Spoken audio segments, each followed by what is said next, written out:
recognized as a black holiday belonging to black people. But this is not a day purely of joyful celebration. There are so many things that have happened in the past that have left a scar on a lot of black families. And it continues today in some cases.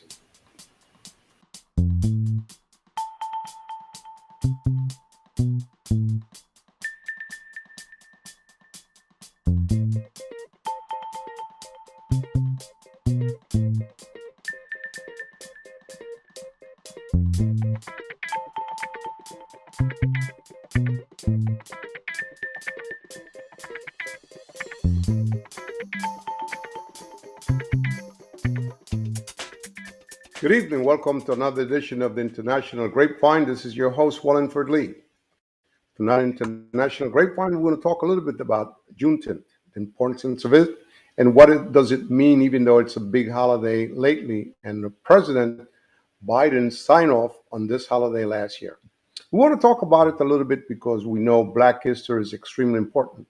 And certain places, they don't want to put it into the education system, especially here in Florida and what have you. But we want to take this opportunity with someone who knows a lot about these things. And we're talking about my special guest, Hank Williams, who happened to be a professor of the Department of English and African American Studies in Lehman College. He's had the pleasure of being on our program many times with great programs that we've done with him. And it give us a great deal of pleasure and, of course, satisfaction to have him on our program tonight to talk about Juneteenth. Hank, welcome to our program. Thank you. Always appreciate the invite, my good brother.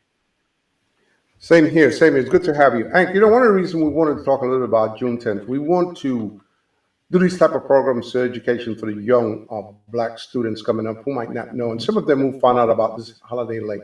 Why is Juneteenth so important to us today? Juneteenth represents a lot of things, and one of the things that I hope we don't lose sight of, because a lot of the time we're going to end up focusing on the federal holiday and the way that it is officially recognized and presented, which is only one piece of it. But we also have to remember that this is something that is self-generated by African people, originally starting in Texas, that we'll probably get into a little bit later on, but then spreading to much larger parts of the country and finally culminating in an official push to actually get recognition of the holiday. So I think the important thing to remember is in terms of thinking about it through an Africana studies lens, there's always a question of who are we to each other as opposed to, who are we to the outside society, and or how does everybody else see us? And I think, those two facets are totally visible in terms of the question of Juneteenth and what it means now and what it's going to mean. Interesting that you said that. One of the things that draws my attention is the outside society. What is their reflection about Juneteenth? What do they think? What does that represent to them, and what knowledge do they have about it, and how important it is to them? Several very good questions.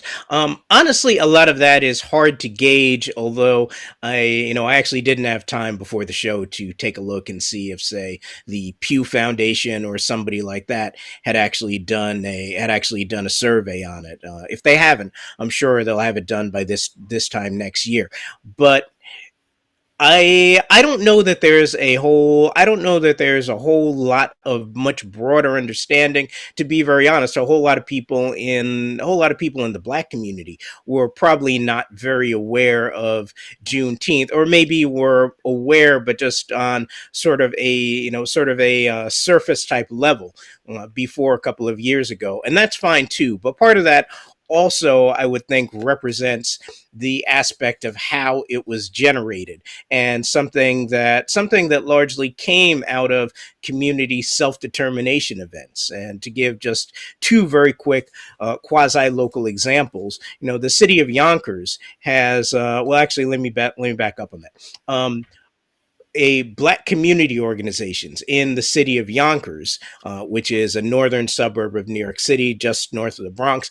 They've had what is essentially a Juneteenth celebration since about the 1970s, although, they haven't actually formally called it Juneteenth until relatively recently, but it had all of the aspects of the celebration and was held roughly about that time of year. There's been one in Harlem for at least, in terms of how far my memory of it goes back, at least about 20 to 25 years. And, two local politicians we've had, actually a political couple, Charles and Inez Barron, out of Brooklyn, who've held several city and state offices, have had their own celebrations for at least the past 20 years. And these have been public celebrations, but they've kind of used their elected political office to do that and raise awareness about it. But I say all that to bring it back to your initial question of, in terms of how people know about it. It's going to be somewhat scattershot, and that partially reflects, again, how the holiday came about. This is something that essentially, we declared ourselves and we decided to start observing. Nobody had to give us permission to do it. We didn't need it. We just did it. So I think in terms of understanding of it, the unevenness of it partially reflects that. But I'll also say the flip side is that does present an opportunity, because to a certain extent, there isn't necessarily a real good template of, oh, okay, this is what you're supposed to do in terms of Juneteenth. This is what it's supposed to mean. And I think that's sort of where the struggle is going to come in terms of how we actually define the holiday and how we want to see it presented in terms of our community. And a lot of the time, the outside community is really going to draw off us. And that's what happened in Yonkers. Their official Juneteenth celebration was simply just promoting the celebration that's been done by those activists in the community since the 1970s. But instead of actually trying to create something themselves from scratch, they just went to the people who've already been doing it. And I think that's one of the opportunities that's going to present itself. I couldn't agree with you more. I lived in Yonkers for over 19 years, and I can tell you that in Yonkers, they were very on board with it. They took it very serious, and it expanded a lot. Matter of fact, a lot of people from the Bronx, Manhattan, even Brooklyn came into Yonkers on various occasions, because the people in Yonkers took this very, very serious, and they spread the message, and all of them took it very serious. And as you talk about the template, this began to spread a lot. This holiday, some people know the purpose. Some people are aware of it finally. As we talk about it and we get deeper into this thing, do you consider this special holiday that represent freedom to Black Americans? It does that's a tricky question. It does in terms of the very specific reasons why it held meaning to people in Texas, and radiating beyond that. It was very much to celebrate the day that maybe a better way to put it is the day that enforcement of freedom from enslavement and also the end of the Civil War actually reached Galveston, Texas, and began to radiate out from there. And I think that's kind of the wider significance of it. But in terms of that, also tying into somewhat of the syncretic meaning gathered nature of the holiday, it also has slightly different meanings, because even though we are now beginning to coalesce around the idea of Juneteenth, you've had several varying holidays around this and around other things. So it's meant at the basis, yes, freedom from enslavement, but it's also meant slightly different things to different people who celebrate it. For instance, the Pinkster holiday, which don't really have time to get into and don't really know very well.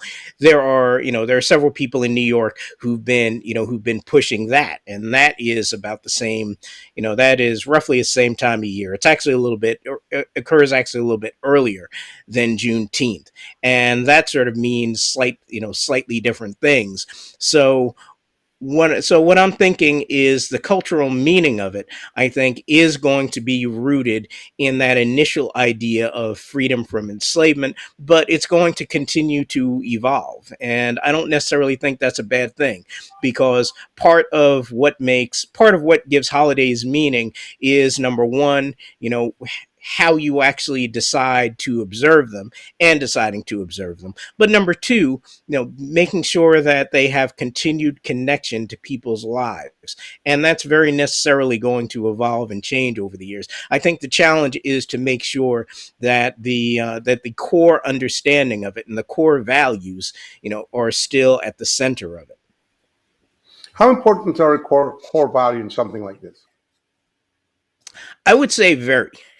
And that's something that I think it's going to be a struggle, and it's going to be a little difficult to control, because just like anything else, when it gets further outside the community, it's going to mean different things, and you also don't have total control over how everybody else is going to try to celebrate it, or simply just acknowledge it, which honestly I think, in terms of the wider community, is probably the better way of looking at Juneteenth. People are going to acknowledge it, not necessarily celebrate it, and that's okay too.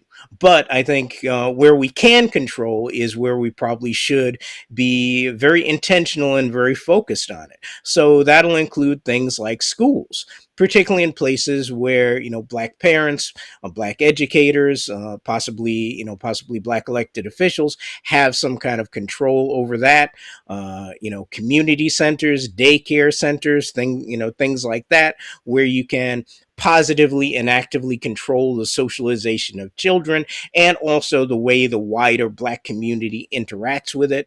Those are all spaces where I think we can do a whole lot to focus on what do we want the core values to mean to us, and how are we going to articulate those going forward. I think it would be great if the school system would get a little bit more involved and articulate it more because of the kids. How do you feel white America feels about it? The reason I ask, in all the years, this year, most of all, I don't know if because Biden signed off on it last year, all the TV stations have given it a great deal of Mhm. plug, a great deal of importance, a great deal of message. What do you think their motive is, or motive on something like this? Well, as to the initial question you asked of how white America feels about it, I don't know. And I can't really give you a good solid answer to that. And honestly, I'm not sure whether or not anybody else can. And just like the black community is not a monolith, they're not a monolith either. So I think, and I can say for sure, there are elements of them that are very much looking to us in terms of, okay, how do we react to this? How do we connect? What should this mean? There are other elements that are going to be largely ambivalent and just take it as a day off, which, to be honest, I mean, a whole lot of people do that with the 4th of July and Christmas and all the other holidays too. So that is nothing new. And there are going to be elements that, quite honestly, are going to be, very inimical to the holiday for a variety of reasons. And that's part of the dynamic also. Well, one of the staggering things, I mean, my research shows me that Lincoln freed the slaves in 1863. But this news never got to Texas or Galveston until 1865, which truly, truly amazed me. And my question to you as we get deeper into this thing, fine, they went into Galveston, that's Texas, and they gave the great news about this, that all the slaves were free.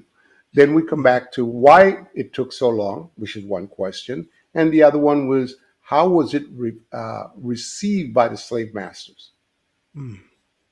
Excellent questions. There are kind of logistical and political and very honest, very honestly, pragmatic answers to all those. In terms of, the Emancipation Proclamation that I think you're referring to, that happened in 1862, but didn't was designed to was actually designed to give a little bit of to give sort of a last chance for some of the Confederate states to actually sign on, and I believe the deadline for that was January 1st, 1863, or something like that. But one of the things people have to understand is that the Emancipation Proclamation only declared freedom from enslavement in places that the Union did not control, and very specifically excluded some of the border states where enslavement was still practiced. Most specifically, I believe Missouri, Kentucky, Maryland, West Virginia, and Delaware. And there and so you have to remember what Lincoln is trying to do, right? He is South the nation is at war with itself, right? Civil war that everybody at least knows the broad background of, and it is initially not going very well for the Union Army. So Lincoln has a whole lot of things he's trying to do, and we can't fully get into Lincoln, whose views on enslavement, and honestly views on African people, racially, evolve over the years. But he's trying to do several things. Initially, of course, he's trying to preserve the Union, no matter what, well, to a certain extent, no matter what the cost. So, if that involves making deals with the southern states, he's going to do it. If that involves taking the issue of enslavement off the table, he's going to do that too. And of course, as we know from history, all of that fails. But what he's trying to do in that moment, very specifically, is degrade the capacity of the Southern Confederate states to fight, and B, degrade the capacity for them to use the resources they have. And one of the big resources they have are enslaved African people. So, Lincoln is very much hoping in that moment that, even though it's actually unenforceable in most of the places, that, that word will get out, and it will do what he wants, which is what starts to happen. People begin essentially self-emancipating. When they hear about this, a lot of them say, Lincoln said we're free. Okay, we out. And begin running away or deserting. When you have Union armies advancing, you have very vast amounts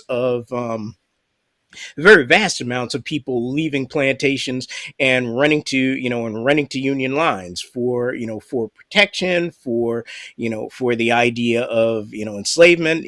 Quite a few of them are very much interested, for obvious reasons, in terms of being able to help the Union cause, and so on and so forth. So the 1865, when Lincoln, when the war is finally over, and Lincoln gets assassinated, and word finally gets to Galveston in June, basically represents the time period after the end of the war, that that federal troops are able to actually be sent to Texas. And there's kind of a fascinating backstory about that we don't have time to go into, and honestly other people could tell better than I can. But long story short is that Texas is, well, number one, geographically it's relatively isolated. Then as now, it is literally a huge piece of territory. And you got to remember, this is a time before interstate highways. There are no airplanes. So, the way you're going to get large amount of troops into a place like Texas is by sea. And at that time, and this is kind of a wonky thing, they actually don't have access to the amount of ships they would need that could actually navigate the harbors to get people there. So, very literally, it takes a while to get people together and get them to Galveston, which and Galveston is simply chosen because it's a very because it's a very large port city, and they can get into that. But the significance of Texas is that one, you have quite a few Confederates who end up running to Texas in hopes of either A, trying to hide out, or B, possibly trying to regroup and do a counterattack or something like that. You also then the border is somewhat porous, so you actually have quite a few of them either running into Mexico or creating plans to go into Mexico and either use that as a base to reattack the United States, or simply to just set up the Confederacy down there. So after the end of the war, then dealing with that issue in Texas and on the Texas border becomes a priority, and that's why you end up having federal troops sent down there. They've already been sent out through they're already present in other parts of the South where the fighting has been much more intense and people have been militarily defeated. But you then have to deal with that situation of Texas, and you also have to deal with the situation of simply providing very basic security and all that sort of thing to the people because their local government has been crushed. Very interesting indeed, extremely interesting. As we continue here navigating and moving forward International Grapevine, we'll be right back as we continue to talking to our special guest, Hank Williams, Professor of the Department of English and African American Studies at Lehman College, who has been kind enough to be on our program, discussing the importance of Juneteenth and the holiday and the things that took place in Galveston, Texas, which was 2 years after the slave was free, when they got the news in Galveston, Texas, that all black people were free. We'll be right back on International Grapevine.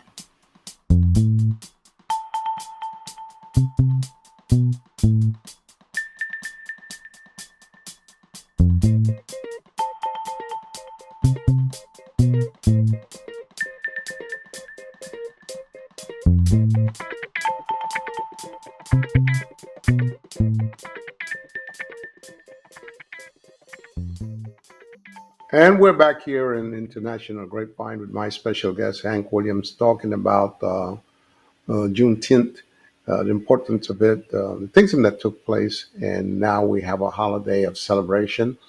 And, we talked a little bit about how the current media, newspapers, TV, radio, is bringing up Juneteenth and the importance of it. A lot of us as brothers and sisters knew about it from way back when, and we can talk about the ones in Yonkers, how they make sure that everyone knew what it was all about and the losses that was took place. Even in Galveston, when we talk about all the slaves, we're talking about over 250,000 slaves that was freed and freed late.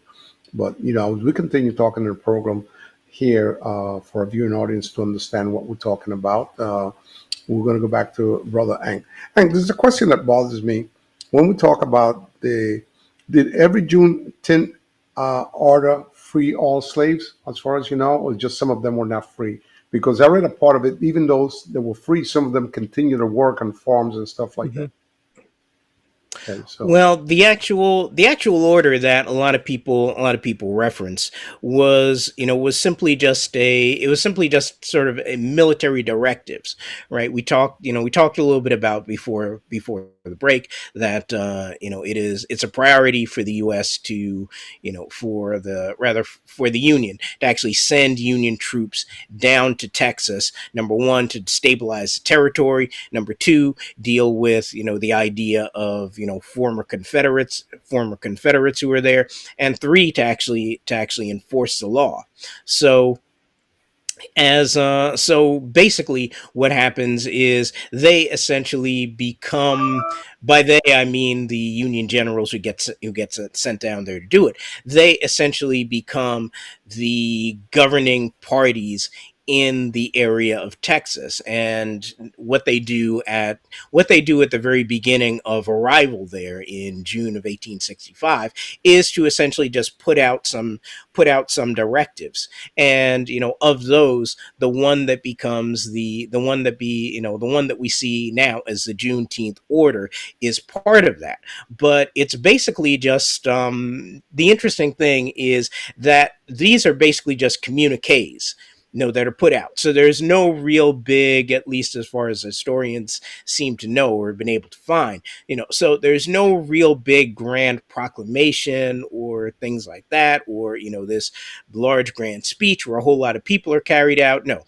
these are simply directives that are put out, and the idea is that A, the troops are going to enforce them, and B, they're going to be spread out. So it begins being spread out in a variety of ways. Number one, through newspapers and media.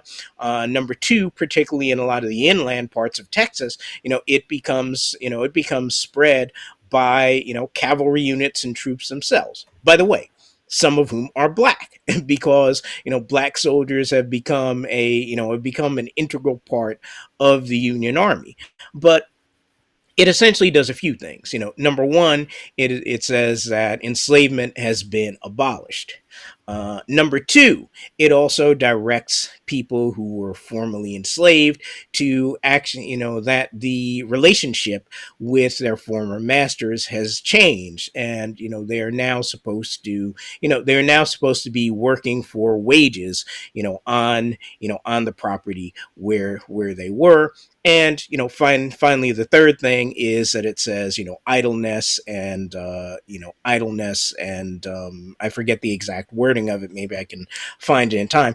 But idleness will not be tolerated. So in other words, you all are still supposed to work, but the Work. relationship has changed, and you're now supposed to work for wages instead of being enslaved, and that's it. So all they're essentially doing is actually, because it's all, you're also talking about a military chain of command. So they're not going to go out of pocket and do anything that's going to do sort of an end run around the federal government, or an end run around what the military hierarchy wants. So all it really is doing is essentially reiterating existing law and existing military policy. But what happens is, the way it's crafted is, there's kind of something in there for everybody. So formerly enslaved people are going to hear enslavement's abolished. So if we're going to work, we're now going, if we're going to work, we now need to get paid. The former slave masters are going to hear that, okay, well, people now need to work for us to pay, and also, idleness and whatever other language they use isn't going to be tolerated. So as a result, a lot of them actually read this to the enslaved people on their plantations, where, in cases where people haven't heard about it otherwise. So, and again, of course, remember, this is a time you have to put your mind back to a time where the forms of media we have, and the speed that things can get out and all that stuff does not exist.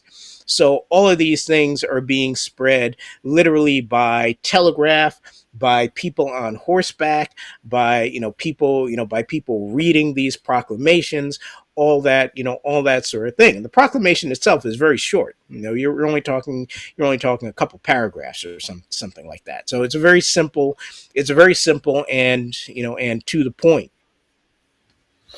I would think, though, even though the slave masters must have had some type of mini uprising when these news break out.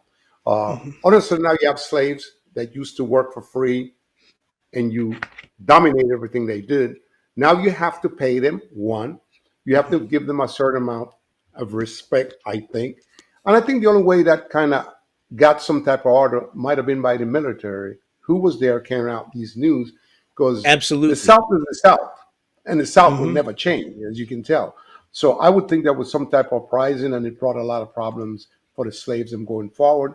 And maybe that's why some of them had to come north or run away, because it Absolutely, was and you raise a very good point. And one thing I say all the time in my classes is that if you don't understand the absolute defeat of Reconstruction, then the entire history of the 20th century is going to confuse you. Jim Crow makes absolutely no sense if you don't understand that. The Great Migration makes absolutely no sense at all if you don't understand that. Sharecropping makes no sense if you don't understand that. And this kind of gets into much larger questions in this show, but kind of center of it is that point that you already asked, in terms of how the former slave masters are going to take this, is really kind of central to what's happening in Reconstruction, and how that is being enforced. And the defeat essentially comes by political changes that happen in Washington in terms of the commitment to actually enforcing the forced. changes that need to happen in the South to give Black people full citizenship and some sort of economic and political control. And when that is taken away, that really emboldens the white power structure down there to do all the things that we've heard about in the history books, to the KKK, to the lynchings, to the black codes that severely restrict what people can do, to the limitations on voting, and all those other sorts of things. So Juneteenth is kind of tied into that whole promise of Reconstruction in terms of this being a reset. Historian Lerone Bennett Jr. likes to talk about the road not taken in one of his books, in terms of this being one of many different parts on the timeline of this country where you could have gone in a different direction, and the outcome might have been much different, but you didn't. It's a tough one. It's a tough. I had a friend. I asked a friend of mine that's a banker. Matter of fact, two of them. One of the questions I asked with this new holiday, Juneteenth, does this recognize America the wrongdoing that they did to the slaves over a period of time? And both of them jumped back to me and says, "Wow, that's a loaded question." I said, "It's a loaded question, but it's a logical question Mhm. because there is freedom in certain place. But when I sit down and think about, even with elections coming up, Texas making law that you can be in line, but you can't drink water. You're in line, Mhm. but you can't sit. So my question to you, by having a holiday like this in Juneteenth coming in the picture, does America recognize the wrongdoing over a period that they were done in slavery to minorities? To a certain extent, I would say no. There have been pockets of it. There's been sort of a surface recognition of that, but I think, speaking to some of the larger issues you're talking about, no. We have never really had, say, the type of reckoning that Germany had after World War II, where they are forced to deal with the legacy of the Nazis, and very forced to ask, okay, what type of society are we going to have? Are we really going to have the type of society where that can happen? Or are we really going to say, this was absolutely wrong, and we don't want this to happen. We don't want this to happen again. And we also have an obligation to try and undo some of what has been done, including in the case of Germany, reparations to some of the people who were harmed by that. And that's a conversation that this country has yet to have, and it's not clear whether or not that'll happen in my lifetime. But I think that may be one of the ways to look at this holiday in terms of how we're going to shape it, both amongst ourselves and amongst the country as a whole. I think for us, number one, it can be possibly a day of reckoning, and in terms of the country as a whole, I think there are, I go back to that quote I gave you from Lerone Bennett, right? The road not taken, meaning that it's, if you're going to, one way to see it would be as a chance to say, how are we going to go forward, and how are we going to go forward differently, in a way that's actually going to, honor everybody and do things in a way that the country hasn't up till now. And whether or not that can be done is, I think, up to people to determine. And and quite honestly, it will be a site of struggle, because if people want that to happen, they're going to have to make it happen, and they're going to have to do a lot of work for it. Well, it goes without saying, like I say, America's a great nation, but one of the biggest heel that it has is discrimination. Even today, democracy is in danger because of all the things that happen, which I don't want to get into right now. And we can see it every day in the newspaper, on in the media. It's a very sensitive thing. If we talk about the reckoning and stuff like that and going forward, we can forget. I don't think there'll ever be reparation here. They will never go for it. And I know Germany did it for for our Jewish brothers and sisters, what they went through with Hitler, and rightfully so. I mean, Hitler killed over 6 or 7 million people. It's terrible things. Now that we talk about the holidays and stuff like that, the celebration of this, otherwise than having a big party and having a barbecue and stuff like that, does the youngsters today who are students understand the importance of it as their parents pass it down to them, what Galveston meant and how late it took? Do they understand? Has this been given to them? And my next question is it in the education system where the schools will talk about these things? Not that I'm aware of, but I imagine, particularly with the passing of the federal holiday, and in New York State and New York City, we actually have them observed as as state and local holidays as well. Our last mayor, Bill De Blasio, one of the things he did going out of office was make a proclamation, affirming Juneteenth as a city holiday, and that was later ratified by the city council. So one of the things that I think that does on the positive side, I have to say, I'm somewhat ambivalent about the official, quote unquote, official recognition as a holiday. But one of the positive things that it does is it puts it on the radar as something that has importance, and B, something, it gives you space to carve time out to do. So because of that, I think increasingly schools in some areas are going to either affirmatively try to embrace part of it and put this in as part of the curriculum, and in other places, I think there will be there will be a little bit of struggle and a little bit of force to get them to do that. But I think the bigger question always for me is, leads back to what Dr. John Henrik Clarke said, that the great Arturo Schomburg, the Afro-Puerto Rican scholar who New York Public Library branch is now named after, Schomburg told him, what you are calling Black history and Negro history are simply just the missing pages of world history. So to me, that's the way I think we should see this. This is, the Juneteenth is important. The background is important, but this is simply just one part of, a much Larger. larger understanding of history and how that affects us today that we should have. So that's really the goal. The goal really should be for for a good grasp of history to be generally known, and this just to be one part of it that you can particularize to this day and fit in. But if you know the other piece of it, then fitting this in is much less of a challenge. Has Juneteenth been observed in part of the South or all of the South? I know here in New York, Pennsylvania, stuff like that, we hear a lot about it.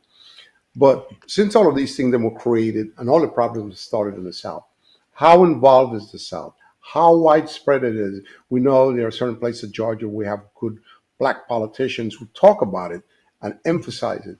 How widespread is the holiday and the importance of it in the southern part of the states? Well, here's where I think we get back again to the distinction between the official holiday status and recognition of that, and and the difference between how people have affirmatively celebrated it themselves. And some of your listeners may know the name Opal Lee, OPAL, sort of like the gemstone, the Hmm. Texas activist who literally walked to Washington D.C. to help get this legislation started. But she had been referred to as the grandmother of Juneteenth in terms of her efforts of actually getting this widely acknowledged over the years. And you have several other, and as I said earlier, you have several other somewhat related holidays, often going under slightly different names. In terms of the legal recognition of it, you I wouldn't be surprised if you find it to be like Dr. King's holiday, where Public Enemy actually had to release a song about it by the time I get to Arizona, in the early 1990s, because that state very intransigently refused to actually honor the holiday. And I imagine you're going to find that along wide swaths of the country. And a lot of time rather neutral sounding justifications will be given for it. Well, it's going to cost too much money, because then we need to give state and municipal employees another day off, or there are already a lot of holidays on the calendar, or all sorts of other things, quite honestly, a lot of which are quite honestly pretty pretty obviously bogus. But it is what it is. So I think that's also going to be piece the second piece of struggle around it. No question about it. Well, I'm going to have to leave it right there because of time. I want to take this opportunity on behalf of the family of the Grapevine and to tell you thank you so much for being our special guest, and more important, bringing out all these important highlights about the holiday situation that took place in Galveston, Texas. And more importantly, when we talk a little bit about the curriculum and when we talk about education in terms of how important this is to young Black America and America in general. We don't have words to thank you for being our special guest and for sharing those thoughts with us. Appreciate the time as always. Thank you very much. It's good to always have you on. Thanks again. And again, this is Wallingford Lee saying good night for the International Grapevine and saying to you, we hope to see you next week at the same time at the same place, where we continue giving you great programs that are very educational and very important to America. Again, thanks for being here with us tonight.